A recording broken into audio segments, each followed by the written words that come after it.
before we get into that, just congratulations to the Pacers, their organization, Rick, his staff, and all their players. They played a great series, so congratulations to them. Coach, obviously you were at a disadvantage, shorthanded, but you were never able to find your defensive footing today. What do you attribute that to?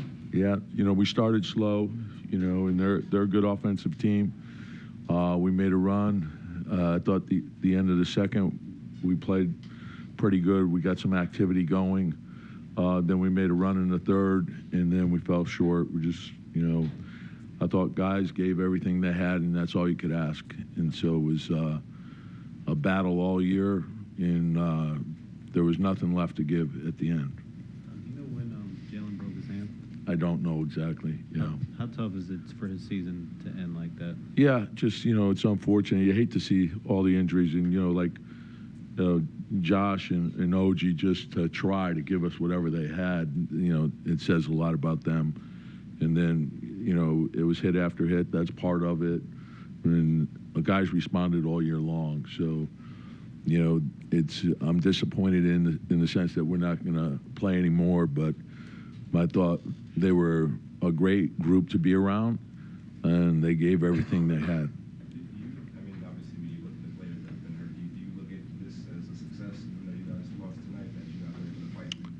Yeah, the thing that you as a coach, you always measure, okay, what does the group have, and are we getting everything out of the group? And the only thing you could ask for is everyone puts forth their best effort. And we got that all year from these guys. So, and I think what goes along with that is peace of mind and knowing that you did your best. And so that's all you could ask for. And a lot of teams, I think, would have folded. They didn't. Like, we took the hit with Mitch, and then, then you add in Julius and OG, your starting front line, and then Bogey goes out. So and it was hit after hit, but these guys never folded. They kept fighting. And so that's all you could ask for. I'm sorry, what did you see with OG? He started the game, hit his first 2 threes, and never came back in. Yeah, just the way he was moving. I didn't want to risk it. It's just, I thought, like he just the lift from him hitting the shots, and then I didn't feel like he was moving well, and this didn't make sense. Tom, what was? Yeah. Yeah, I don't know. I didn't think it was worth the risk. I don't want to take a chance. I love OG, so if it. I talked to medical, and we knew it was going to be. We didn't know what it was going to be until he got out there, and so he gave us everything he had, and that's all you can ask for. Even through some defense, Pacers shot 76% per second. A lot of that was just be tremendous. That was just having some wins and each shot making. Yeah, they made shots that they're a very good offensive team. You got to challenge their shots, and we probably didn't challenge them as well as we should have. So, but when you're shorthanded, like we know we have to play with great intensity all the time to give ourselves a chance to win. And so, I think if you fall short of that, and sometimes the ball goes in and yours doesn't. But I thought, for the most part, we fought all year, and then to come back in the third quarter and make a run again, and then we fell short, and that's when Jalen. I knew when he went out in the third, I knew something was awry. Tom, what was the process in getting OG actually cleared and that's all medical, so that he's got to go through the protocol with them, and then. If they clear him, and then he feels, like I talked to him at length yesterday, and he wanted to give it a shot. And so in medical, thought he could, so, and then we didn't know what it would look like until he got out there. Coach, you coached a lot of seasons. Yeah. Season, except for one team, always ends with a loss. Yeah. What are your thoughts on this year's team compared to all the other teams you have? What's going to stand out for you? Yeah, just, like I said, knowing that they gave best effort all year long, I could live with the result. It's disappointing. In the end, there's going to only be one happy team. Everyone falls short. 29 teams will fall short. So if you've given everything that you have, you could live with whatever the result is. There's no regret.